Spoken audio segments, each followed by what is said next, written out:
Hello, everyone. Welcome to the Dialog Show. I'm your host, founder of Dialog, Josh Katzman. The mission of Dialog is to help people understand the world. In modern times, it is harder than ever to understand the world around us. The sheer volume of content that the internet creates every day makes it nearly impossible to keep up with the never-ending news cycle. The increasing partisanship of institutions like the news, the government, and big tech makes it hard to know who to trust. Our world is getting more and more complicated every day, and we don't have the tools to properly understand it. That's why we created Dialog. At Dialog, we want to build the tools to help people understand every topic, every news event, every controversy, every statistic, and every opinion. There are two main projects we're working on to achieve our mission. First is the Dialog Show, a weekly debate and discussion show that brings on speakers from opposite sides of the aisle to discuss the week's most important topics. Our second project is an open source platform that uses AI to give people real-time, balanced summaries on every topic in the world. We'll talk more about the open source AI project soon, but I do want to quickly note that we're hiring engineers to work on this AI platform, and if you're interested, to please go to our website at www.dialog.so and reach out. As you can tell by now, I will be the host and moderator of each Dialog show. I want to be clear on some things up front. I have no intention of introducing my personal opinion or bias into any of these shows. I am just as confused about the world and about these topics as any of you, and my job with the show is to set the rules and structure to ensure that we can all better understand these topics through our wonderful speakers. In addition, given that our goal here is to help people understand the world through debate and discussion, I will not invite on speakers who debate and discuss in bad faith, as in, I will not be inviting on people who scream and yell, who don't let their fellow speaker talk, or people who want to incite hate. If one of our speakers who's on the show starts to operate in bad faith, I will give them a chance to correct themselves. And if they don't, I will end the show. All right, so now that we've covered Dialog and I've given you an overview of the Dialog show, I think it's time we start our first episode. The topic for our first episode is, should the government cancel student loan debt? And today's speakers will be Ben Burgis and Brad Polumbo. Ben Burgis is a columnist for Jacobin, a left-wing magazine that offers socialist perspectives on politics, economics, and culture. Ben is also an adjunct philosophy professor and the host of the podcast and YouTube show Give Them an Argument. He's been on the Joe Rogan Experience, Debate Night with Charlie Kirk, The Majority Report, and The Young Turks. Our second speaker is Brad Polumbo. Brad is a libertarian-conservative journalist and the co-founder of BASEDPolitics. Brad has appeared on Fox News and Fox Business and has written for publications such as USA Today, The National Review, Newsweek, and The Daily Beast. He is also the host of the Breaking Boundaries podcast. Brad will kick us off in this discussion about student loan debt. So Brad, whenever you're ready, please take it away. The biggest problem with the push to cancel student debt, which really means make taxpayers absorb the financial loss for it, is that it rests on a false assumption that we're in a student debt crisis. But while college is much too expensive and people have a lot in student loans, we're actually not living through a student loan crisis in any meaningful sense of the word.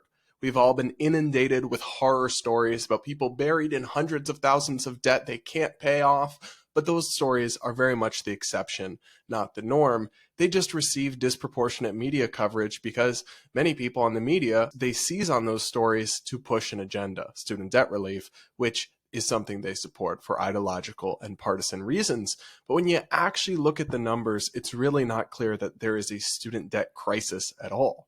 Yes, Americans owe about $1.8 trillion in student debt, most of which is held by the federal government, aka federal taxpayers, but big numbers alone don't constitute a crisis. After all, Americans also owe $1.5 trillion in auto loan debt, but nobody really calls that a crisis. And of course, Americans owe $11.4 trillion in total mortgage debt, more than 6 times as much as student loans. And of course, nobody walks around and says that we're living through a mortgage debt crisis. It is very much only in student loans where a large amount of debt is intrinsically viewed as a crisis, even though for most people, the payments are actually pretty affordable. So the average monthly student loan payment under typical conditions, looking at a standard 10-year plan with 4% interests, is about $287 a month, according to the Cato Institute. And because the average recipient of a bachelor's degree earns $1.2 million more over their lifetime and has a starting salary on average of $55,000, That's a pain, but it's not a crisis. In fact, it only would account for about 6% of a graduate's salary. So how are we to ask taxpayers to take on an enormous burden, absorb over $1.5 trillion in financial burden, all in response to a crisis that's overhyped and exaggerated?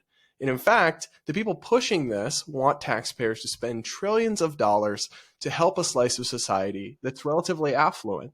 It seems like everybody goes to college these days, but it's really only still a small slice of the public that actually has a bachelor's degree. And by and large, they're the ones who benefit from student debt relief. But they're also the ones who make more money than everyone else. That's why people go to college, which is why a University of Chicago study found that 6 times more benefit goes to the top 20% than the bottom 20% from complete student debt cancellation. This isn't a much needed response to a crisis. It's welfare for the affluent at the working taxpayer's expense. Thanks, Brad. Up next, we'll have Ben, who will start with his intro, and then he'll go into his first line of questions for Brad. I'm not actually especially interested in whether student loan debt counts as a crisis. I'm interested in whether student debt is a combination of words that would exist in a civilized society. And I think the answer is no.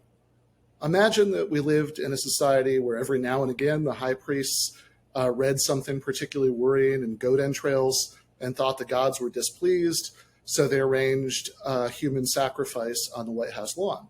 Since I'm A, an atheist, and B, not a supporter of the death penalty, I would be against that. But I wouldn't really care whether enough people were being sacrificed on the White House lawn to count as a full-blown crisis. If it was one guy every 2 years, there was absolutely nothing compared to other forms of death by violence, I'd still want the president to issue an executive order enjoining the high priests against going onto the White House lawn and doing sacrifices. Now, making people go into debt to pay for a college education is nowhere near as bad as human sacrifice. But the real question is, should it be a thing that happens in the first place? If not, and I don't think so, then it's obviously wrong to continue to shake people down for payments. If a mob protection racket extorted payments from shopkeepers, and some of them were behind on their payments while others were current, no reasonable person would say that shutting down the protection rackets, that no one owed further payments, would be unfair to those who'd already paid everything they owed, or unfair to people who didn't have shops at all and so weren't affected by this. My view is that public education should be tuition free from preschool to graduate school. No one should be charged for it in the first place, and as such, no one should be hounded for payments for it after the fact. Right-wing critics of even the relatively limited and miserly student debt cancellation attempted by the Biden administration and recently overturned in a pretty astonishing act of conservative judicial activism by the Supreme Court will often describe it as if cancellation were a cash transfer to the beneficiaries of cancellation. But we should note that this is in consistency with the way they themselves would normally talk about debts owed to the federal government. When Republican politicians pass tax cuts, canceling some of what would otherwise be owed by upper income Americans in the future, I never hear conservatives or Republicans describing this money as money that's being paid to those upper income Americans by the federal government, even though, at least on the surface, it seems like the same reasoning would apply. Less money will be coming in that has to be made up for somehow, with cuts, with more debt, or by taking it from somewhere else. And so it seems to me, if we're going to describe one asking for less money to come in the future as a transfer to the people that you're not going to ask for the money to come in from, uniform standards would be nice. Now, I think by far the strongest point Brad made is that a minority of Americans go to college. I'm cautiously optimistic that it would be a larger percentage if college were tuition free and no one worried that they'd have to go into debt in the first place to pay for it. Even so, I'd want universal student debt cancellation paired with, for example, universal medical debt cancellation, which could be justified by reasoning that is would be exactly similar, certainly on my part, which would benefit a far wider swath of the population.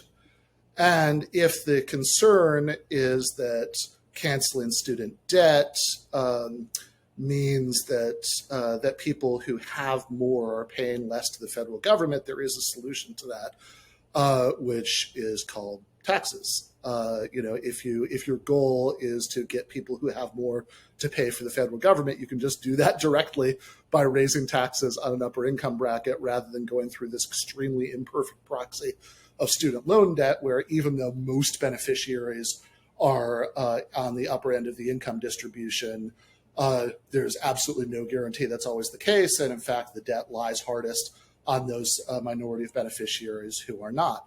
My question for Brad, though, would be this. Does he agree that K-12 education should be tuition free? And if so, what's the difference? And if he thinks it should be tuition free, I would love to have him enter into a little hypothetical for me. Imagine that it wasn't. Would you support cancellation of high school student loan debt if public high schools were not tuition free? And if not, why not?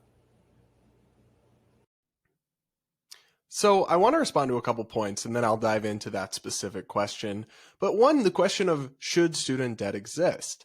I would say yes, frankly, it should. I mean, what we're talking about is a degree in education that will earn you $1 million or more over your lifetime. And if you're going to end up being $20,000 to $30,000 in debt, which is around the average for a graduate in 2021, yeah, I think that's a fair trade-off to ask you to make when you're going to make over $1 million more on average in your lifetime, to have some skin in the game and maybe take a little bit of debt and pay a few $100s a month. I don't find that unreasonable at all.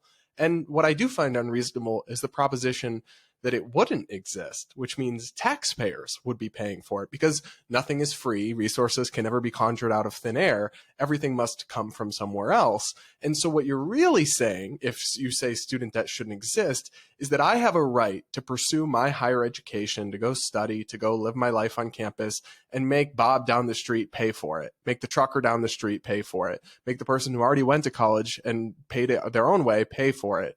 And I don't think adults have the right to subsist off of others when they're fully able-bodied and capable of taking care of themselves. I think it is right and moral to ask them to pay their own way and have skin in the game on an investment that's going to radically improve their economic prospects. The primary benefits are to them. And so, yeah, I think it's totally fine to have some degree of student debt, although I do think college could be much less expensive than it is through a variety of reforms. That's kind of a separate issue. Now, on to the question, I would say I do largely believe that access to K through 12 education should be available regardless of a family's means. Ideally, I would probably have richer families have to pay for it themselves. But sure, yes, it should be available through K-12 to anybody. I favor school choice, a voucher, a Milton Friedman-esque voucher system. But I do think poor families should have some form of tuition support from taxpayers, because I do want every child to have an opportunity. But that's the difference. We're talking about children, not adults. That is a dividing line we draw in society for a reason. And we expect adults to take care of themselves and not to subsist off of others. And yes, obviously children are not ready to take care of themselves. That's why they're considered children. So for me, that's the most fundamental distinction between K-12 and higher education. But then the flip side is also that you kind of need at least a basic education, right? Reading and writing and a high school diploma to function as an adult in society. You don't need a bachelor's degree. 2 in 3 Americans over age 25 don't have one. It is more common, and a lot of paths to success do require one, but plenty don't. And the majority of adult Americans don't have a bachelor's degree. So while it's become a lot more common, it's still something extra. It's not a basic prerequisite of existing in America in the same way that a high school diploma really is.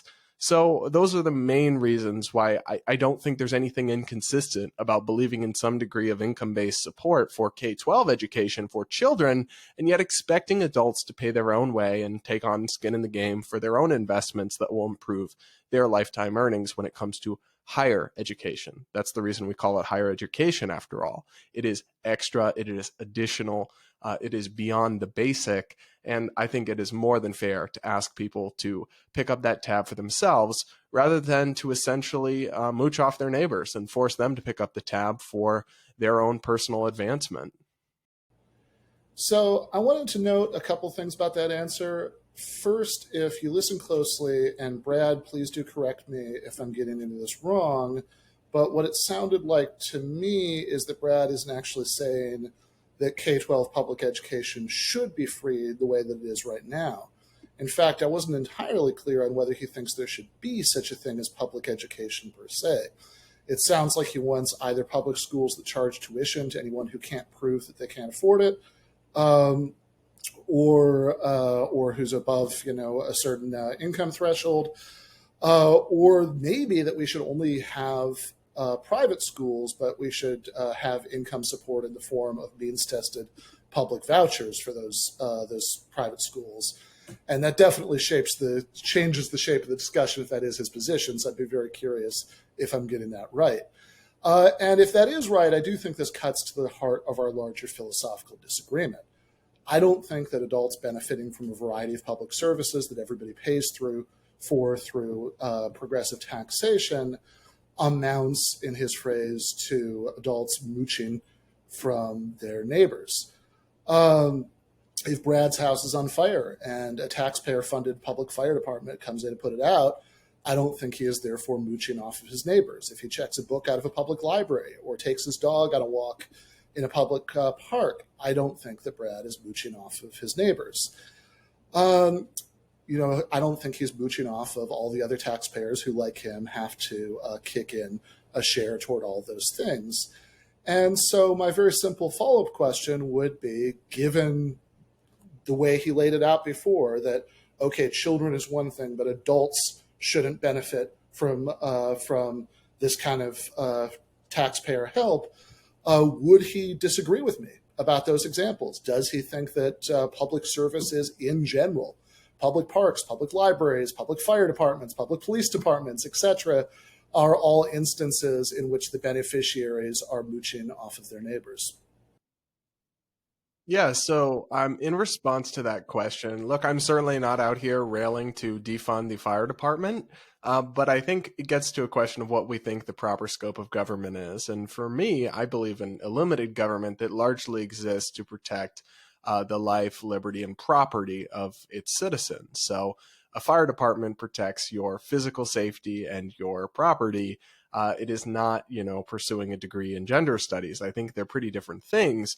Also because the benefits of, basically everybody's house is about equally likely to burn down, I would say. I guess that gets into some niche construction questions that maybe I'm not informed upon, but that's just a common thing that faces all members of society. However, you getting a degree that will increase your lifetime earnings $1 million or more over your lifetime, that's a you thing. That's not an all of society thing. And I don't think it's I do think it's mooching to make your neighbors pay for that. I mean, just imagine it's all free. It's all taxpayer funded. I could go study my bachelor's degree. I can go get my PhD in poetry. It doesn't matter if it has any social utility at all. I can just live the college life with my friends and bury my nose in the books and subsist at everyone else's expense while they work. I think that is an immoral. I think it's an unjust way to organize society, to essentially shackle onto others the financial burden of enabling somebody else's extended adolescence. I just completely reject it. I think a limited government to protect our rights, liberty, and safety is one thing, right? We come together to fund a fire department, but it's a whole nother to say that you have a right to force other people to pay for your college degree, to increase your lifetime earnings, and then to enable you to have in times in many college campuses these days, essentially just have a multiple year-long adolescence, partying, drinking, sleeping through classes.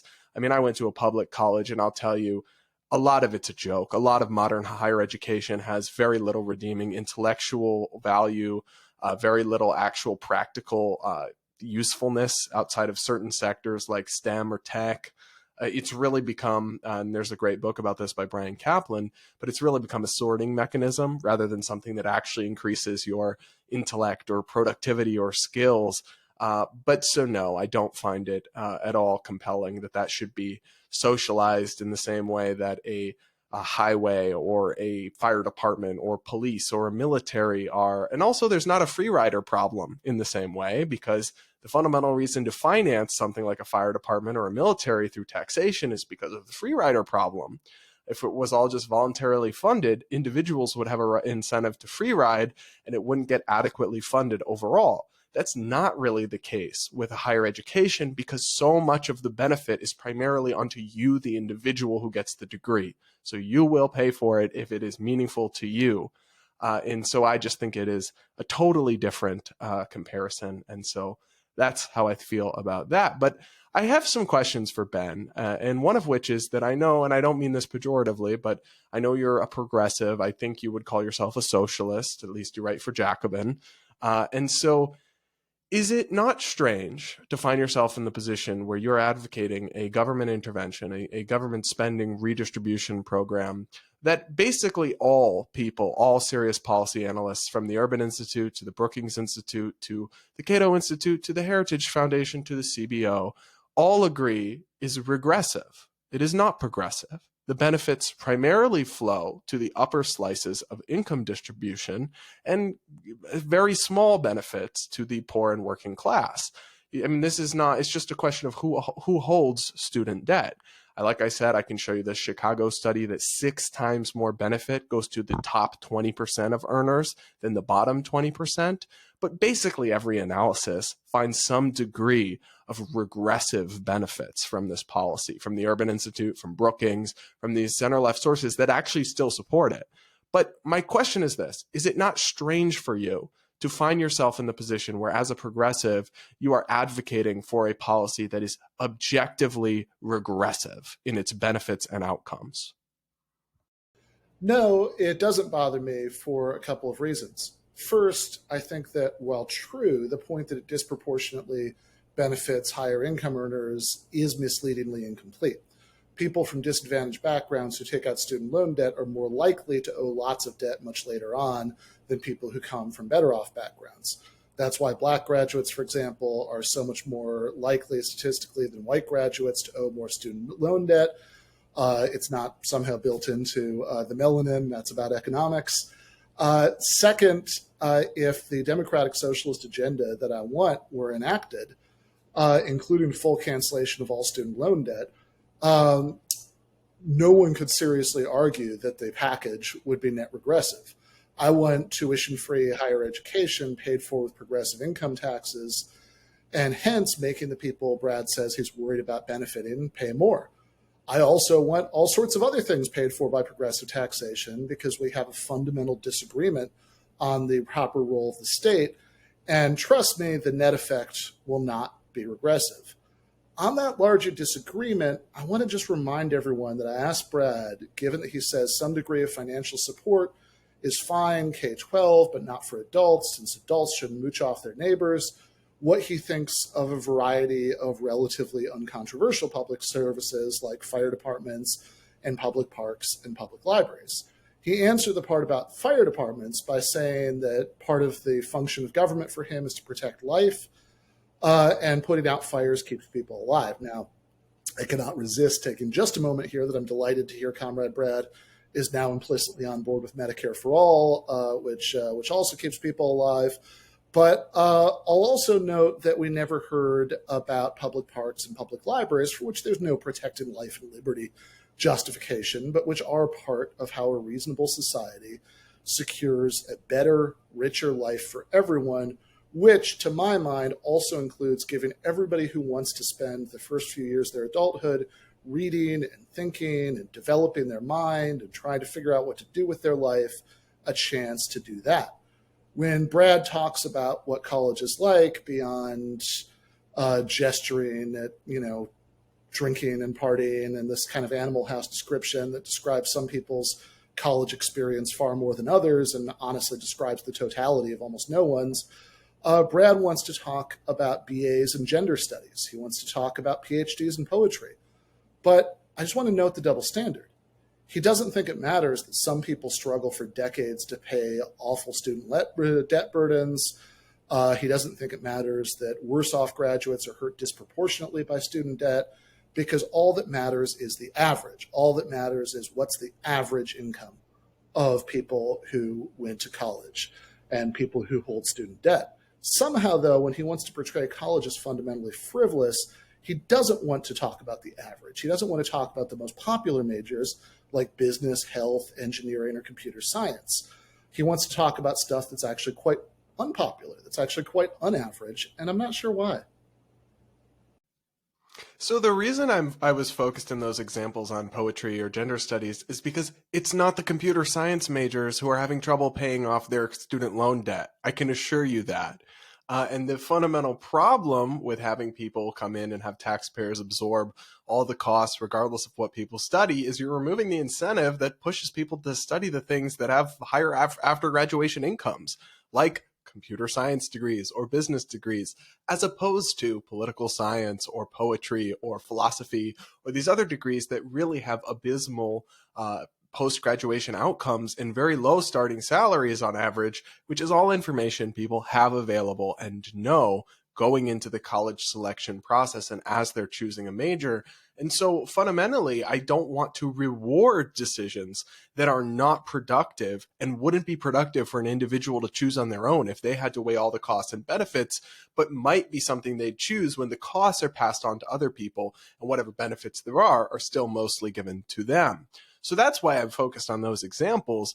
But just to fundamentally just push back on the idea that it is not the case that what is happening on most college campuses is just rigorous intellectual development. I really don't think that's true. In fact, there's a lot of studies showing in books, there's an entire book written about this, The Case Against Education by Brian Kaplan, showing that huge swaths of college students, if you test them before and after on things like critical thinking and reading comprehension, show no difference if you test them before college and then 5 years after. And so I really do question the value of a lot of what passes of higher education today. And if people are actually on the hook for the costs and benefits, then they can choose things that I don't see value in, but I shouldn't be forced to subsidize their extended adolescence, which kind of brings me to my next question for Ben. Somebody like me, right? I went to an affordable public in-state college for 3 years where I took credit overloads to save money. I worked nights as a security guard from a week before my freshman year even started. I went out of my way to do everything I could to graduate without student debt. And now you're suggesting that I should pay more over the rest of my lifetime in taxes or be on the hook for more government debt, which obviously has economic consequences, because other people made different decisions. Millions of Americans like me feel like that screws us over, feel like that's fundamentally unfair. What's your response to us? Because I think that's a valid frustration. Millions and millions of Americans feel that people who hold your position should have to grapple with. The first point I would make is that it's a bit misleading to ask what I'd say to the millions of Americans who don't think it was fair of Biden to try to cancel at least some student debt, when we actually have polling data on this and far more support it than oppose it. There isn't an outright majority one way or the other, since there are lots of undecideds. Hi there, undecideds. But at least according to the Ipsos USA Today poll I saw, 47% of Americans support Biden's student debt cancellation plan. Only 41% are opposed to it. Now, to be fair, only about a third of Americans would go as far as I would and support wiping out all student debt, every penny, as a matter of principle, since education is a basic good everyone should have as a right, free of the point of service and paid for by everybody to the extent that they could afford it through progressive taxation, just like public parks and public libraries and Medicare and Medicaid, which I would also like to be simplified to just Medicare for all. But an equally fair question for me to ask back to Brad would be, what would he say to the large plurality of Americans who supported the president's plan, who wanted this to happen, who didn't think it was fair to continue to shake people down for student debt payments, and didn't want the Supreme Court to sweep in and impose its political preferences above their political preferences by coming up with this sort of strange Jesuitical justification about what counts as waiving and what counts as adjusting in order to stop the president from exercising power that the letter of the law pretty clearly, it seems to me, gives him. Okay, you could say, but putting all that aside, even after we've appropriately removed the framing about millions of people and reminded ourselves of the existence of the more millions of people who have the other position, what would I say to people who did what Brad did, who went to all these efforts to make sure that they wouldn't have to pay off debt in the first place, or people who maybe didn't do quite what Brad did, but at least managed to get all of their debt paid off in the first place? What I would say is that they never should have had to do that. They never should have had to worry about that. I think everyone, whether they come from a rich family or a middle class one or a poor one, has the equal right to enjoy and benefit from a basic human good like getting an education without worrying about how they're going to pay it off in the first place. Societies like some of the Nordics today, or for that matter, California back when the UC system was free, or New York back when CUNY was free, that provide this for everyone, are doing a far better job of approximating justice, of approximating some kind of basic equality in the life that everybody can expect regardless of their background than we are. And I would like us to take a baby step in that direction by no longer hounding anybody.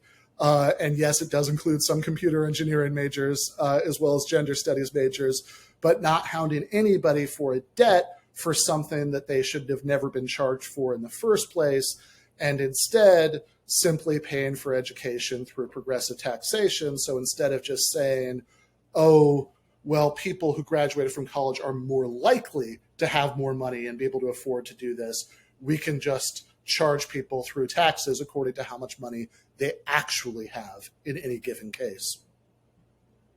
Okay, everyone, we're going to move into the discussion section now. In Ben's last response, he mentioned a question to you, Brad, which was, what do you say to the large plurality of people who did support President Biden's plan to cancel student loan debt? So I think, Brad, we could start there for the discussion. Maybe you can answer his question directly. So as for what I would say to the millions of Americans who do support student debt cancellation, well, first I'd say they're wrong because polls don't actually tell you whether something is right or wrong. But also I would point out that once you explain to people, once you present them with the costs and benefits of student debt cancellation, it quickly is no longer a majority position. So if you ask people, do you support canceling $10,000 in student loan debt for people under X income? The Cato Institute did really interesting polling, and you get a majority saying yes. Then you ask them the same question, but say, do you support this if it means higher taxes? Support plummets. Do you support this if it means universities will jack up tuition prices in response? Support plummets. Do you support this if it means that there will be degree inflation and more jobs will require bachelor's degrees? Support plummets. So like most things, the public policy polling is a lot more complicated. I guess I just say, if you feel entitled to this, I think you should pay your own bills. I think you're an adult. I think that my fundamental principle and belief is that adults should pay their own way in life and pay for the things that are going to, and we can talk about extreme cases of disability or deprivation, but generally speaking, I mean, you're going to make $1 million more from something. You should pay for it yourself. Yeah, I mean, the reason that I brought up the polling is that you asked me not just what would I say to you, right? But to all the millions of people who said the same thing. And then I think it actually does become relevant that millions more would say. But there's still millions who disagree with it, even if it's a minority of the polls. That's still millions of Americans. Sure, but not as many millions as who take the contrary position. And I certainly don't find it particularly informative that, like every single other policy that has ever been proposed by anybody, support always goes down when you package the question together with the talking points of one side of that policy debate, but not the responses from people on the other end. I find that extremely uninteresting. What I find much more interesting is what you said about how you think that adults should pay their own way, which we established doesn't mean that you think that adults should just be having to pay for private fire insurance or private security instead of police departments. Still not totally clear what it means about stuff like public parks and public libraries. But I mean, I think that the sort of more general issue is, why is it that we should have this extraordinarily limited and anemic conception of what government does, far less than what I think even most mainstream conservatives would say that it should. I mean, like, why is it? What's the moral because case? Government is bloated, it's inefficient, it constantly creeps in its mission and its power, and government, it can be oppressive if it grows large. I think that's something progressives would agree with, and I don't want a government that controls economy and people's livelihoods. That when you separate there's a reason economic freedom and political freedom closely correspond. That's because it's a lot easier to repress people when you control their livelihoods. And so this expansive vision of government that progressives like yourself support, where it is so heavily in control, it's like, I acknowledge that private sector actors are motivated by greed and self-interest. However, I think government actors are also motivated by greed and self-interest, whereas the entire progressive economic philosophy rests on this notion that they're going to act in the public interest. And I think basically every historical example shows that that's not true, that they have their own agenda that they're working to pursue, and that the government should be kept incredibly limited because it's not going to work in the interest of the people, of the working class. The spending is going to be lobbied for and go to whoever's got the biggest corporate lobbying budget. It's not going to be the people who rise up and benefit from all these expansions of government power. It never is. So Ben, can I just ask you, let's be real about taxation. Go ahead. Ask what you'd like, but I do want to respond to that. Sure. Why don't you do that first? Okay, sure. Yeah. So I think that there's an important equivocation here about size of government. That whether we're talking about the size of services provided by government, so in that sense of size, a means-tested government program is smaller than a universal one, or a conception of size in terms of power held by government over people. And I would argue that very often those two actually point in opposite directions. If you have means testing, then you've increased government bureaucracy, because you now are empowering gatekeepers to decide who qualifies for something and who doesn't, and putting people at their mercy, as opposed to if something is like K-12 public education, that you just show up and get it. You have a right to it as a citizen. And I actually do think that in places where we do have things like free universal health care or free universal public higher education, like some of the Nordic countries that I mentioned before, I do think that unambiguously works better for the working class. I'm all in favor of economic freedom, but I do think we'd mean fundamentally different things by it. Real quick point before I throw it back to you. Just this, I wanted to say that whenever you say people something is charged for at the point of service, it's not provided as a universal right, you're decreasing people's freedom relative to the private employers who boss them around at the workplaces where they spend half their lives, because now, oh shit, if I piss off my boss and I get fired, now I have to worry about health insurance. Now I have to worry, how am I going to pay my kids' college tuition? And those are all strings of power over people that are cut when we make these things universal. So you mentioned the Nordic countries. So are you willing to admit then that you want most working and middle class people to pay 50 to 60% taxes? I think that higher taxes can't be discussed in isolation. I think that you have to look at the overall package that you're getting. So that's a yes. You want 50 to 60% tax rates like they have in Nordic countries. I think it's a silly framing to say, like, what do I think the specific percentage should be? I'm asking about the trade-offs, the costs, because you can't just have it all by taxing the billionaires. You admit that, right?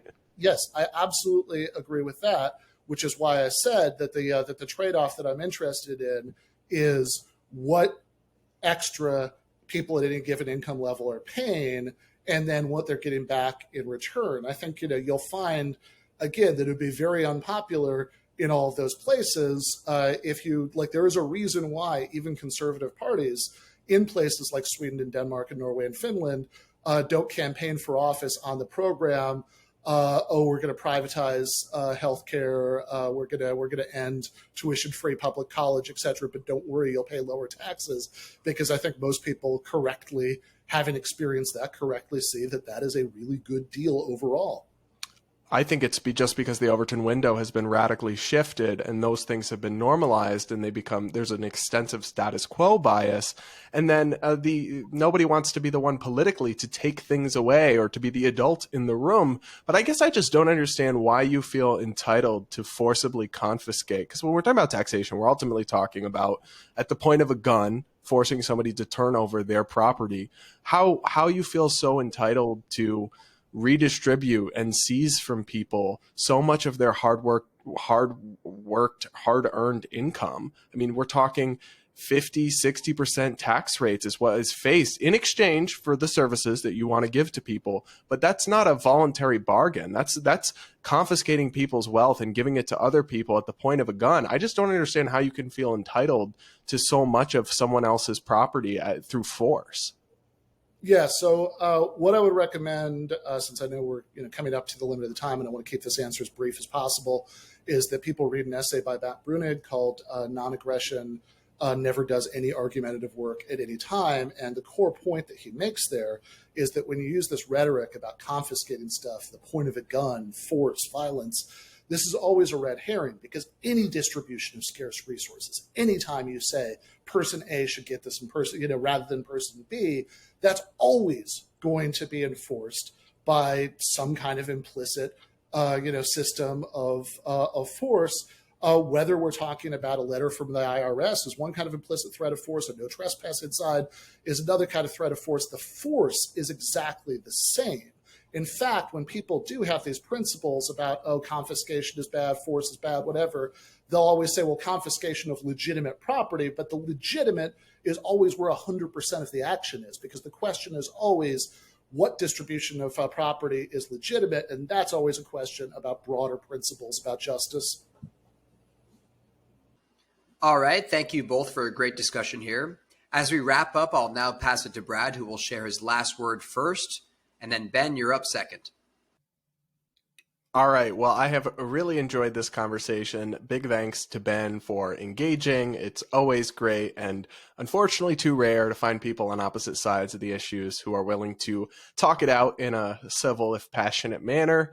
And so I've really enjoyed this. But just to close things out here, if I'd leave folks with a couple things, it's one, be wary of the rhetoric around a student debt crisis. Crisis is a dangerous word used often by people who are trying to convince the public to go along with something they otherwise might not.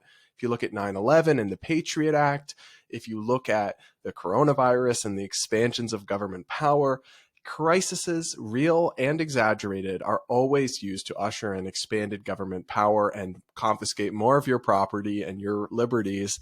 And I'm afraid that this rhetoric about a student debt crisis is no exception. It's wildly exaggerated. There are some people that are struggling, but for most people, payments are pretty manageable.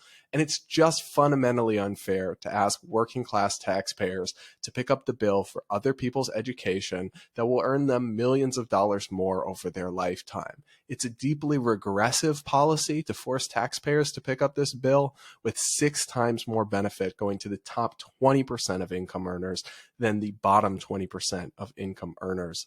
It is just fundamentally regressive. It's not a moral way to redistribute wealth, and it doesn't actually solve the problem of college affordability, which absolutely is out of control, but a bunch of solutions for that require a different conversation for a different day.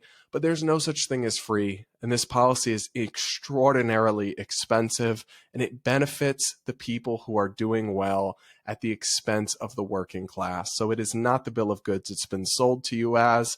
And remember to be critical of the messaging that you hear parroted throughout the mainstream media about this subject that makes it sound like it's a free lunch. Thank you so much, Brad. This was a fun discussion, and I really hope it's not the last one that you and I have. The fundamental point that I want to close by circling and underlining is just this. I don't want a society where for some people, there's never the slightest question about whether they should go to college if they want to. There's never the slightest question about whether they can have this period in their lives of learning, of exploration, of figuring things out. And for others, it's a massively fraught decision. Do I want to have to go into debt? Is there a way to avoid it? Will I be able to afford it? What happens if I chase some trend, and what major is linked to lots of jobs that have been coming available in the last few years, but then I'm caught flat-footed, as has happened again and again and again in the past when the economy changes and the jobs change and my degree becomes worthless. Maybe I should just go straight into the workforce. Maybe that's the sensible thing to do. And even though I only have one life to live and I'm never going to get this chance again, I should just do the sensible thing. That's a fundamentally unfair way for society to be structured in a way that's captured by, for example, the veil of ignorance thought experiment from the political philosopher John Rawls. He asked people to imagine what society they would design if they didn't know, for example, whether they were going to be born in a high-income family where paying college tuition would be no problem, or in a family where they had to worry about all of these things. If you don't know what kind of family background you're born into, would you want some people to have to go into debt? They'd have years of anxiety about paying off, even if everything went ideally well. Or would you want it to be paid for the same way we pay for K-12 public schools, for fire departments, for parks, for libraries, for healthcare in many countries, and if I had my way in this one, is a basic universal good paid for by everyone through universal taxation. I agree that it's bad for policies to shift debt burdens to the federal government in regressive ways. That's why I don't support stopping at student debt cancellation. I support packaging it together with tuition-free public education, public higher education, and healthcare, and any number of other programs. And for anyone who's watching, whose big concern is that the end result of this will be that higher income people will not end up paying more, trust me, you don't need to worry about that. Thanks to everyone who tuned in for the first episode of the Dialog Show, and big thank you again to Ben Burgis and Brad Polumbo. We'll be back soon with episode 2, and as mentioned at the beginning of the show, if you too care about helping people understand the world and you want to get involved with Dialog, please head to www.dialog.so and connect with our team. Thanks.